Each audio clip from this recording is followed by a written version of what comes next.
So for a couple of years now, since owning Dodge Rams, I've seen a number of them have like dual zone climate controls and other options and features, and kind of always wanted some of that for myself.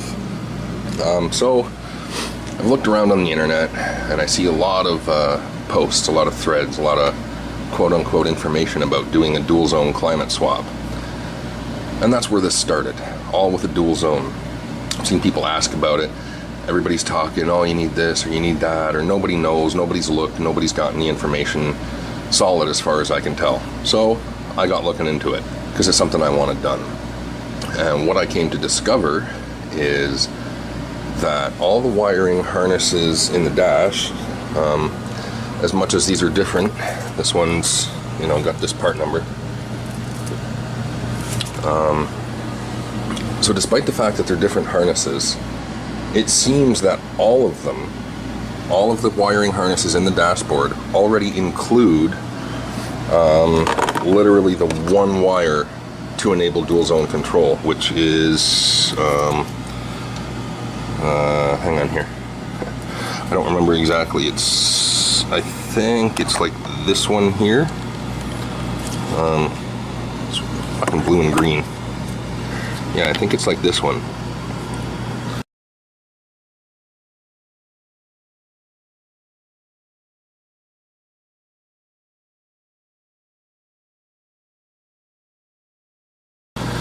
Anyway, that's irrelevant. I can look at the pinout or show the pinout. So anyway, that wire is already there in all the dashboards as far as I can tell. Doesn't matter what option packages you have, that one wire to enable dual zone is already there. So what do you need to put dual zone in? Well, you need the whole HVAC housing, unfortunately. So if you do want to add dual zone, you need this box from a dual zone truck because they're different. And you need this. And once you have these two components with the wiring harness included here, you pop this into your truck and plug this in and you have dual zone, or you should. I'll have, a 100% confirmed answer whenever I finish this project. So the difference being, if you don't have dual zone, it's just lacking one wire in this harness, which again, oh, it's that one right there, that little blue-green one right there, I believe. This, however, was an incorrect belief, as the wire is actually light blue/brown, and it's on pin 12, not whatever pin this idiot was just pointing to. It's just lacking that wire, and you have single zone. No, you can't just get the wiring from this and put that on yours because it's got different motors and stuff. So you need this housing and you need this. Once you've got these two components, you can do a dual zone swap. Simple. Well, simple, if you know what you're doing, it takes 40 minutes to pull the whole goddamn dashboard out, and maybe another 20 minutes for this. We'll get to that. But once you've got your dashboard out, to take this out, you've got, this is upside down, by the way. He would later come to discover that it was, in fact, not upside down. So you've got a bolt there at the top. There's another one somewhere that I can't find.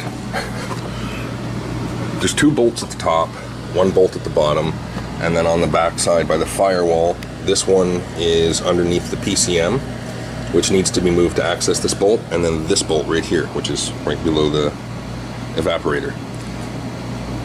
So that's how you take that out, just those 5 bolts. But yeah, you've got to undo the whole dashboard first.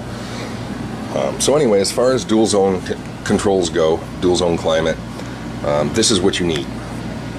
But as I got looking into this, I discovered that I could add all of the other options to my truck, such as adjustable pedals, heated seats, infinity sound system, steering wheel radio controls, and I think a couple other things I'm forgetting right now. So let me get this out of the way and we'll talk about the rest of that.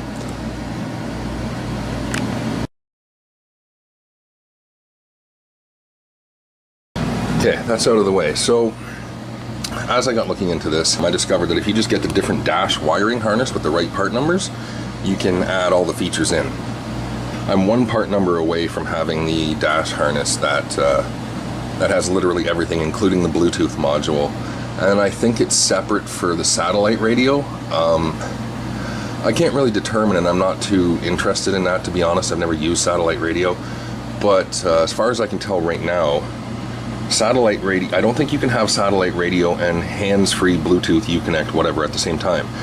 If you know differently, please let me know, because I'd love to know. So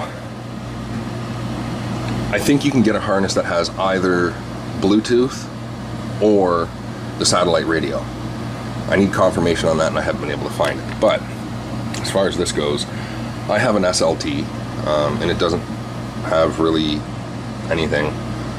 Oh, the other thing with this is too is electronic 4x4, and that's another thing that's an option. You can have all these other options and still have manual 4x4.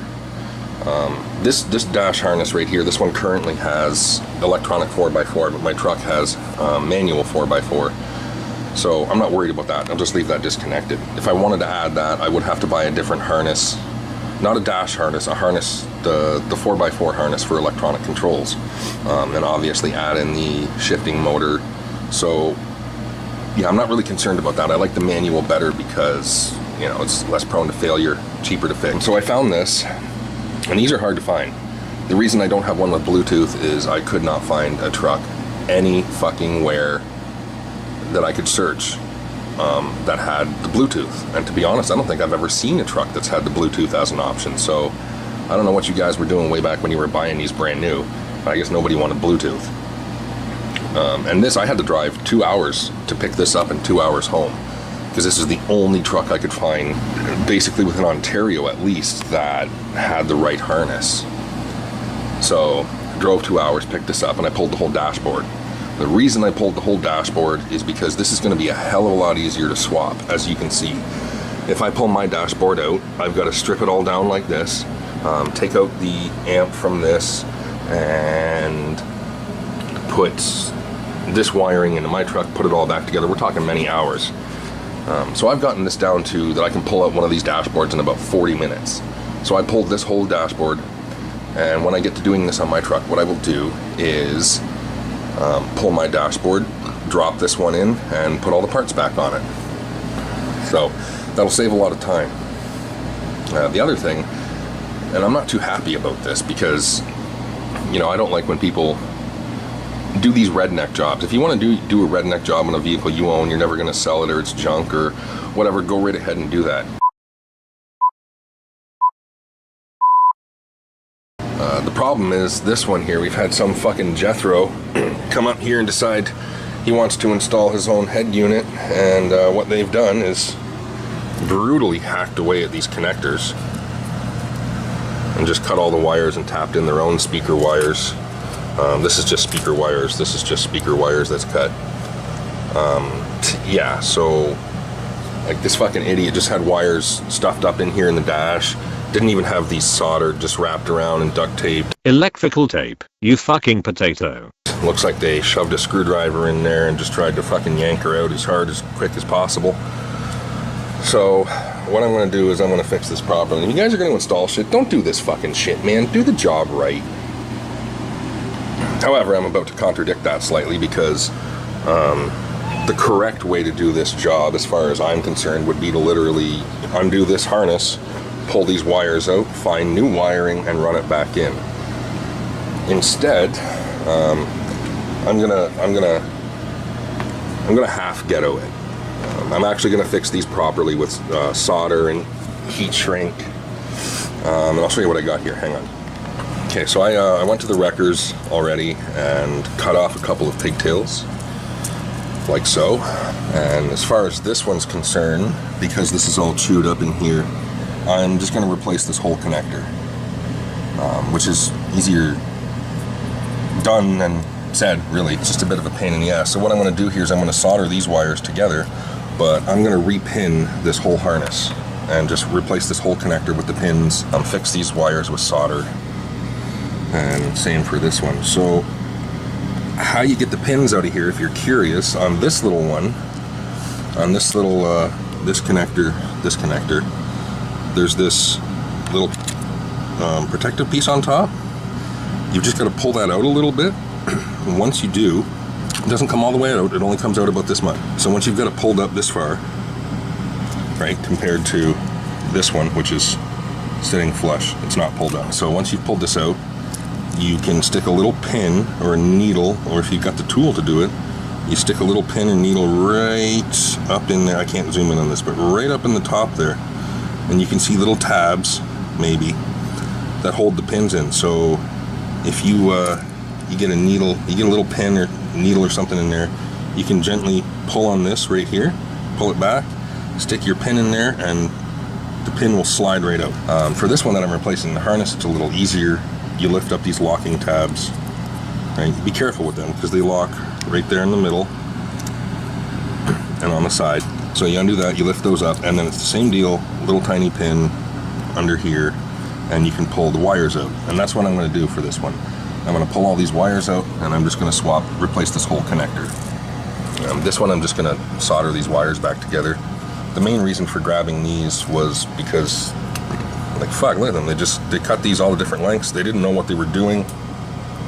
I'm pretty sure this head unit install was trial and error, and mostly error. So I'm going to work at getting these fixed. The other concern that I've had, at first I thought this was just a head unit install, and that may be the case. However, I have pulled up the Infinity amp to do some work here, and I've noticed it says used on the side. Now, I don't understand when, where, or why this would be a used one, or how it would have ever been replaced, because I don't think this dashboard has ever been taken out. And unless there's something I'm unaware of, you cannot reach this amplifier to get it out without taking the dashboard out. So I have no way to test this, so I'm a little confused whether or not if I put this back in, if it's going to work. What may have happened is the amplifier stopped working, and they, instead of diagnosing it, thought, let's just replace the head unit, then discovered that the amp doesn't work, so they got in, cut the wires, and bypassed the amplifier by soldering speaker wires directly into the speaker wires. So I'm going to get this shit fixed up, and then we'll come back after I get this repair done, and then we'll go from there. Properly, man, with some adhesive heat shrink, so it makes a good solid connection. These are soldered under here, and these are connected right. So that's a good sturdy connection. This is how you fix shit. All right, and I had to replace the connector on here because it was, I don't know, they just shoved a screwdriver in there and just hacked away because they didn't take the dashboard out, you know, and I get that, but like shit, boys. So I had to repin this. First of all, I went to the wreckers and I cut off a couple of pigtails to fix this. And then I just pulled all the pins out and repinned the harness and then soldered together the wires that were cut. Same way, heat shrink, except I've just wrapped this up with tape. And we can talk about repinning perhaps in another video, or if you guys are interested in soldering or repinning things like this, let me know. I can do up a video for that. You know, I didn't do anything about the soldering because there's lots of soldering videos out there. So this is basically ready to go anyway. I pull my dashboard out, I plug this one in, plug in the features, and we should be good to go.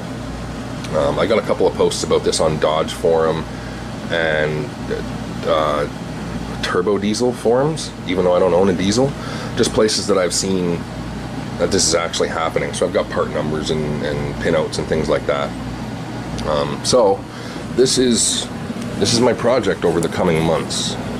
Now the reason I'm not going to have this done ASAP is, quite frankly, I'm broke. So I spent all my money on this little project. And what I got to do is, before I go and drop in that HVAC box, I never want to get back in there again.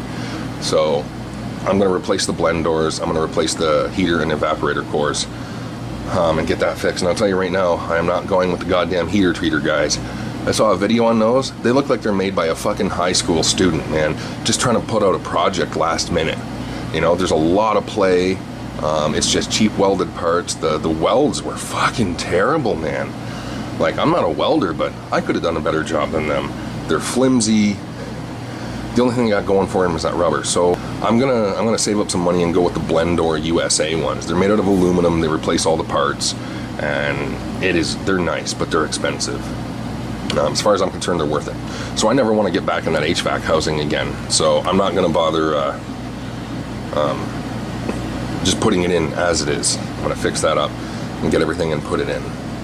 So there isn't really much more that I can do here right now.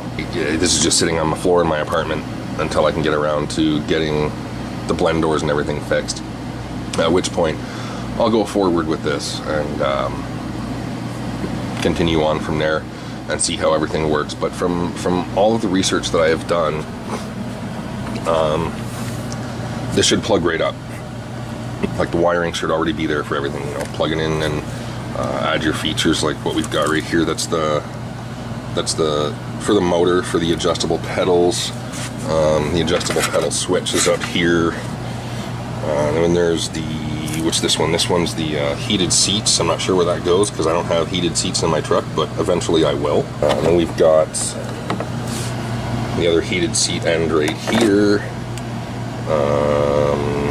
This one's for the heaters. Electronic 4x4 is here somewhere. Right, is it this one? No, this one. One of these is for electronic 4x4. I don't really know which. So that's where that is right now. Now I am looking out for the harness that has the Bluetooth module, but I'm not expecting to find it. I think we all know about carpart.com, car-part.com. You can search for parts, but there's nothing I can search for a Bluetooth module to find a truck at the wreckers that has the right thing.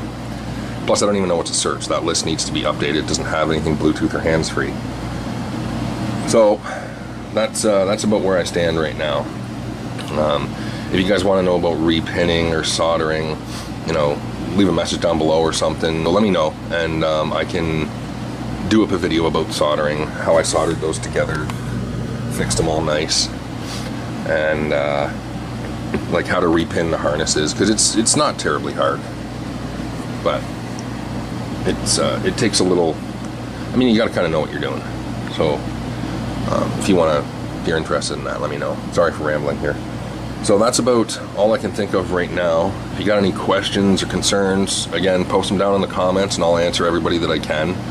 I've got charts, pinouts, wiring diagrams, sales codes, I mean, you name it. So I can probably help with something if anybody's interested in this.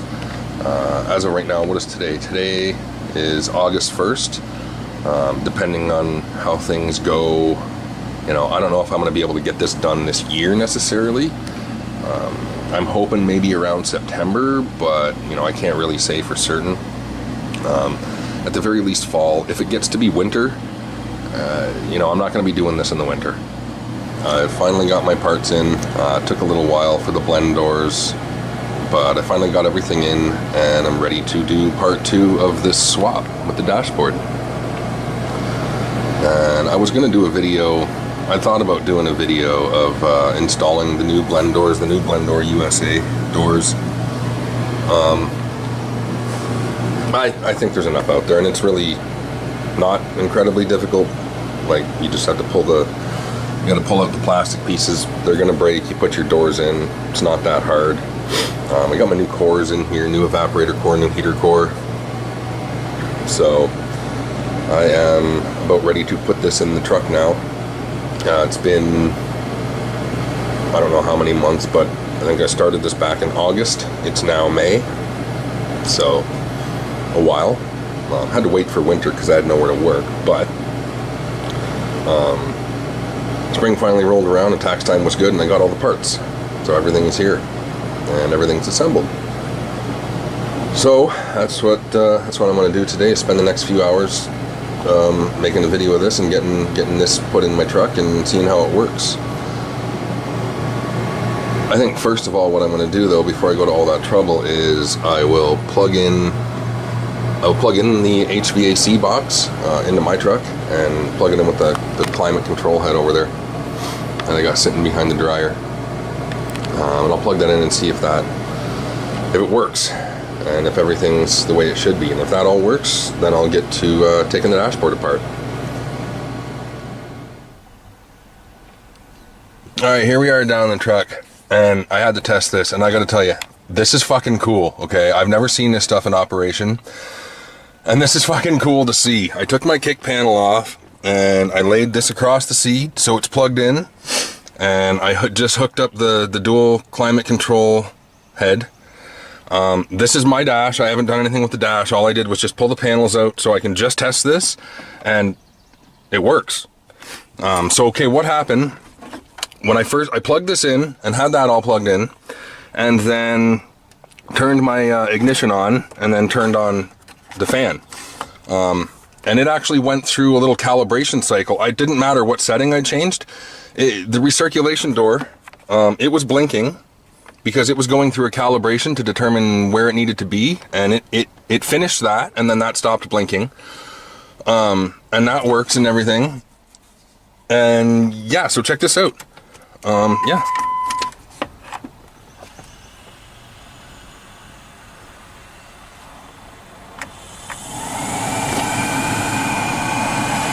And you can change, like if I change driver here,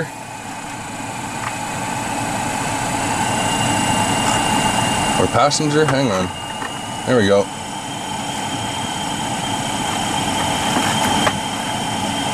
And yeah, that's driver. Give it a second. That adjusts, and you change that, and then if I push recirculation, oh, you can't recirculate on defrost. There we go, that's why.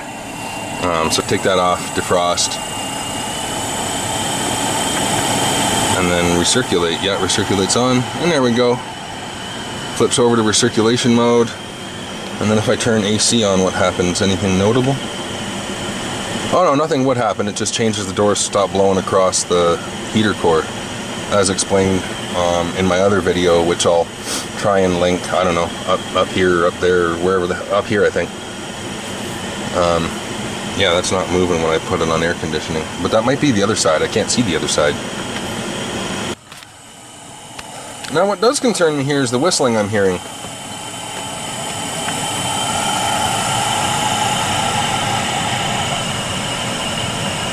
But I think it's the fan.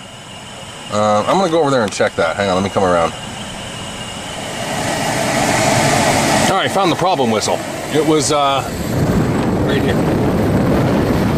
I had to make some adjustments to this shit here. And then retighten this. But it seems to have gone away. What I'm going to do though, I'm going to get a piece of tape anyway, and I'm going to tape over that just for longevity purposes. Alright, little whistle hole all covered up. No more whistle.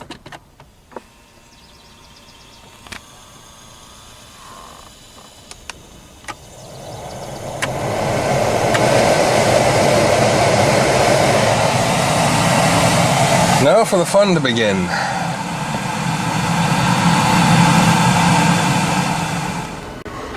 Okay, so I've spent better part of an hour disconnecting my accumulator dryer and my heater lines. And most of that's just because the shit's all seized up here where we are with lots of salt. I'm not seized, but rusted, so the bolts are kind of hard to get out and hard to access. They don't just come out nice, and I don't have power tools. Like I can't use an air ratchet where I am. So the other part of the problem too is getting your spring lock tool underneath the springs in those locks. If your tool's shitty, it's not going to get in there, so that can cause a problem, and took an excess amount of time. When I finally figured that out and I got the second spring lock tool that actually worked, they popped out in minutes, so didn't need to take that long, it just happened to.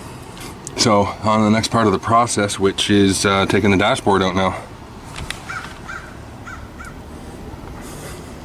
So I was initially going to do a video, like a long form video of taking this dashboard out in real time to show how difficult it was, but there's videos out there, and this isn't that difficult. So I'm just gonna cut to the parts, and I'll show like where the bolts are and stuff. So right now I gotta remove more panels, just mainly because I have wiring in here that I have to take out before I can get the dashboard out. So that'll take me a little bit, but not all the panels and everything need to be removed. But I'm going to end up taking most of them out because it's going to be easier. So I'll come back after that's done. Okay, I got access to the entire dashboard now, but this panel that's off here didn't need to come off here. I only took this off because I have custom wiring in here that I had to access that goes down to my footlight plugs, into the brackets for the footlights. So Right now what I'm going to do is find out the size of those. I'll be right back. If you want to make your life easier when you do this and not have to mess with clock spring or anything like that, you unscrew and remove this bar, and then your steering column will just drop right down. It'll lay here. You don't have to disconnect anything. You won't twist it. You don't have to undo that back there. None of that. You just have to undo all the plugs. So I'll continue on with the bolts. There's a steering column hanging down on the ground. Not disconnected. Not going to worry about fucking up the clock spring. None of that. The next thing I'm going to do is get out the screws up here. Now, here's the thing. These are at a weird angle. And due to the angle these are at, it makes it, see how that can bind up on itself when you're trying to undo them? Yeah. But I have what I hope is going to be a much better tool for the job. I'm not sure where I got this. Or rather, I'm not sure where my dad got it because I got it from him. This wonderful little swivel attachment should do the job nicely.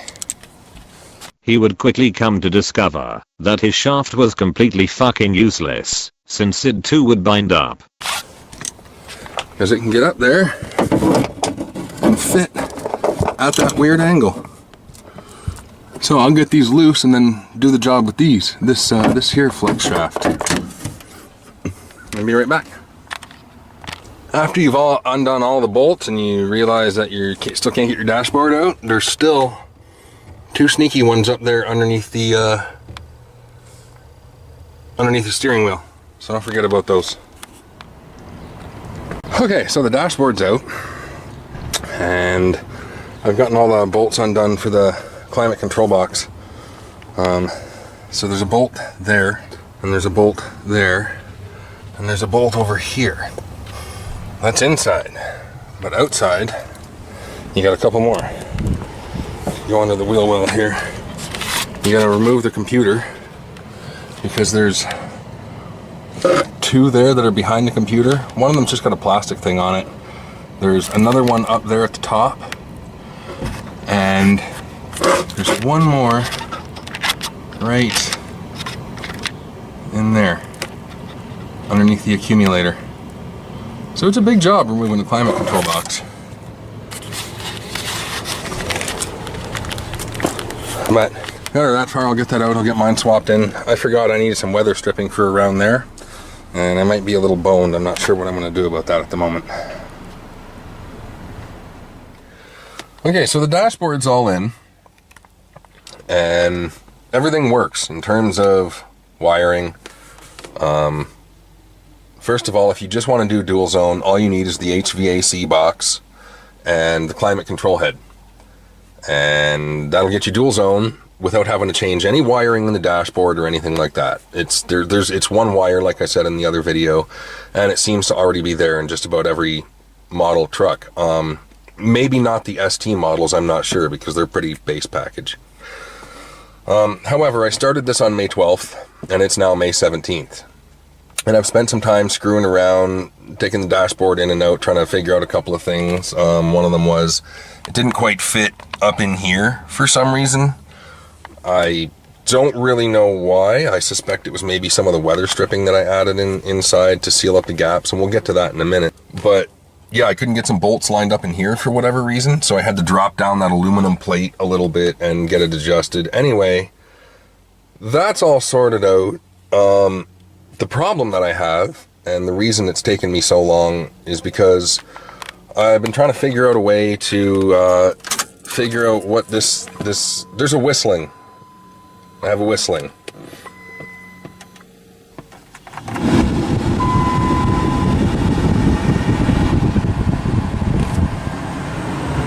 Now, I don't know if you can hear it on camera.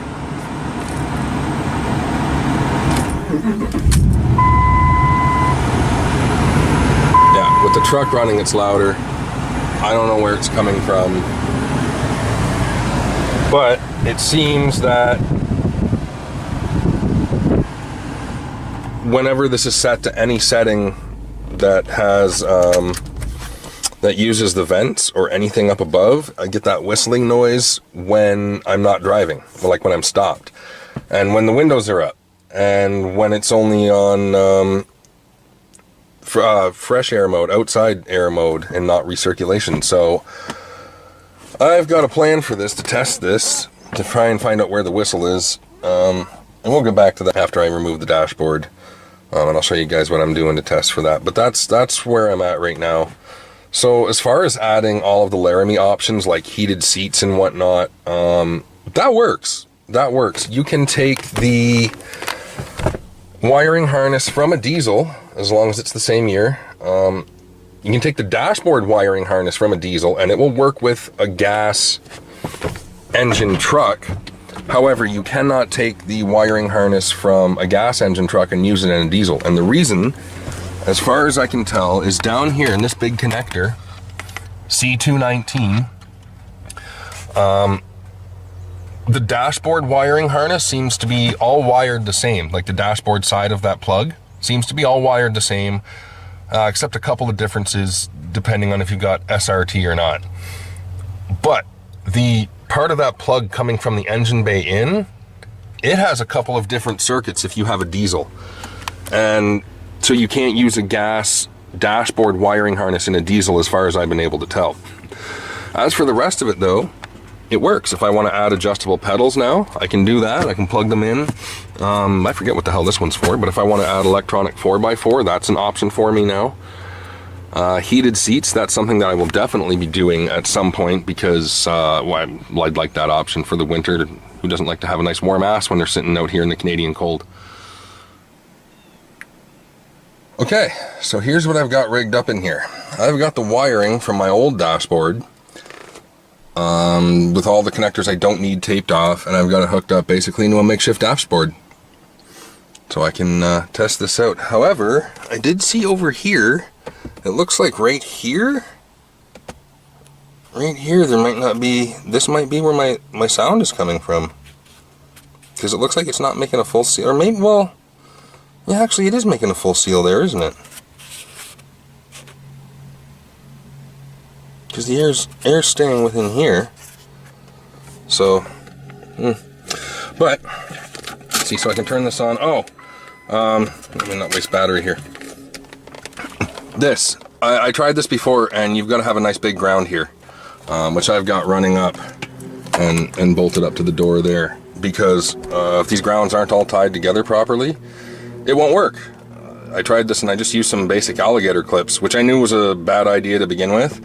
And like one of them, it got really, really hot and just about melted. So I added a bunch of others and it kind of started working faster and faster and faster.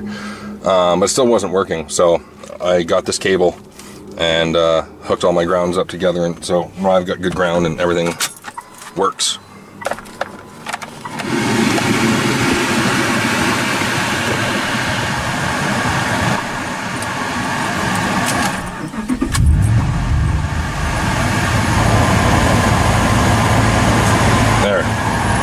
And I can hear it, so now I can look around and I can test and find out where the leak is, hopefully.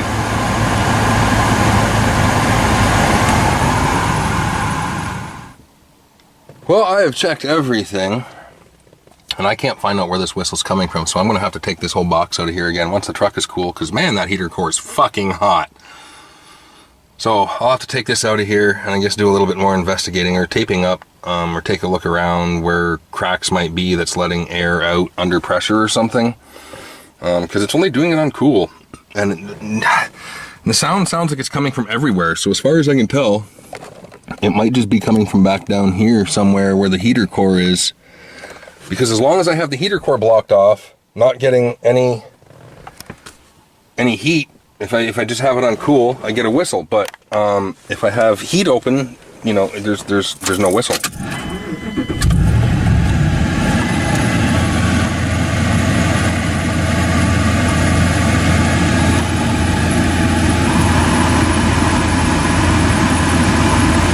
Well, all the way open, I guess. Oh, there is still. No, it's going away.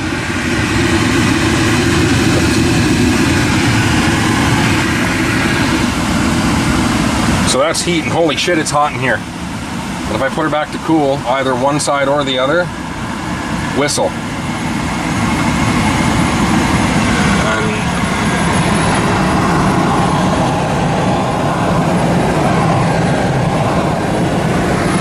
I just don't know.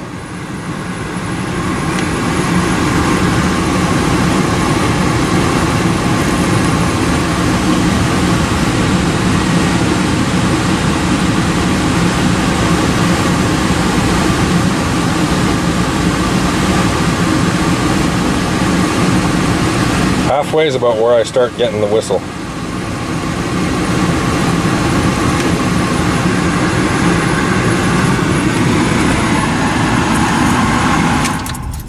So that's all I can do for now. I gotta wait till the truck cools off and then pull that out, I guess. Alright, so I've done it. I have found the source of the whistling, and I feel kind of dumb, but this just goes to show what happens when you overthink things and you don't pay attention to what's obvious and right in front of you. The whistling was coming from the negative pressure in the cab. It was sucking all the wind and air through the bolt holes. He meant positive pressure, as it's sucking air from outside and creating a positive pressure in the cab, thus forcing air out through the open screw holes. Get it straight, you fucking potato. And I didn't have these bolts and screws in yet. And because I didn't have these bolts and screws in yet, the air was whistling through there. And I thought it was the box. I was about to start taking everything out and looking at everything, and then I got close to stuff and it kind of just, I don't know, hit me that maybe I should try plugging those, and I did, and the whistling went away. So now that that's done,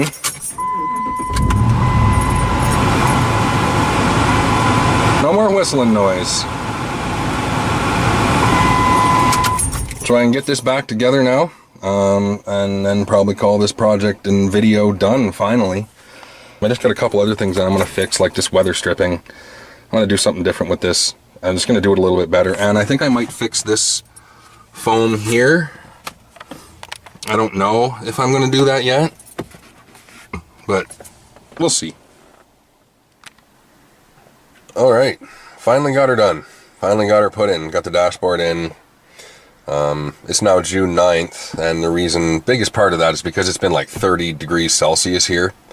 And I just do not work well in the heat, let alone sitting inside a cab of a truck with no air movement, no air conditioning, in 30-degree weather. It's just stupid. So, what the problem here is that, well, like I said before, I had some custom wiring I had to put back, and I've now put that back.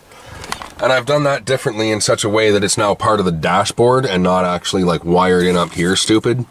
The way I had it before, it was part of the dashboard, but it was also wired in here and I couldn't disconnect it.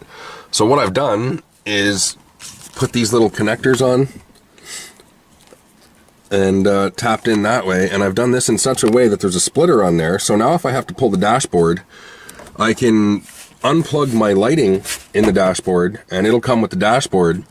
If I want to remove it, I can actually just unplug these and then plug the original wires back together, because they reach and stuff, so I can plug the originals back in with these nice little plugs. I'll throw a link to these in the description, a link to the plugs and the crimping pliers, because they make life easier.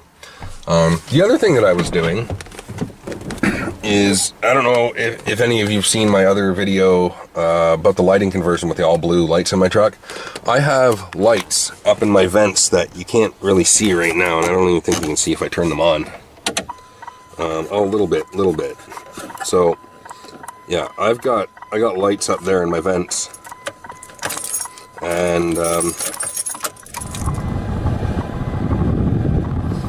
what I wanted to do, I'd always been bothered by the fact that I didn't have any lights in here, and you can't get in here like you can with these. Like, these are easy, you just pop the vents off, but you can't get in here without removing the entire dashboard and, for the most part, taking the dash cap off. But you don't really need to do that. So now I've got some lights up in there too, which I'm very happy about. So that's what I've spent time doing, is putting the lights in there and doing all my wiring there, because I put, I don't know, I can't find one that's accessible right now. But I've basically gone through all my wiring and put these style of connectors on all of my LED wiring in the dashboard, which makes life a lot easier, and it's much, much cleaner. And you can see my blue footlight down there that I pointed out earlier in the video. So, with that being said, all I got to do is just put panels back and this job is done. And with the job being done, I'm going to call this video done. And so I hope this was of help and use to somebody. Hope it answered some questions. If you've ever wondered if this can be done, now you know. So take it easy, guys.